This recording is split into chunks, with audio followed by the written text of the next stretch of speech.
scontato, i luoghi in cui viviamo, il cibo che mangiamo, l'acqua che alimenta le nostre terre. Questa pianura, oggi così fertile, tra l'Adige e i Monti Iberici, tra i Monti Lessini e i Colli Euganei, un tempo era arida e improduttiva. I pochi fiumi che la solcano non garantivano acqua alle campagne.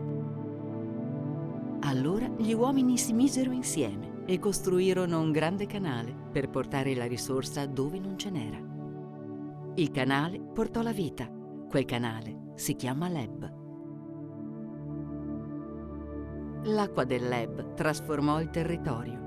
Distese di terra si colorarono del giallo del grano, del verde degli orti, dei 1000 colori di viti e frutteti. Un territorio povero divenne prospero, una terra arida divenne fertile. Ma nulla è scontato, nulla è per sempre. L'usura del tempo, i mutamenti climatici hanno fatto sentire il loro peso.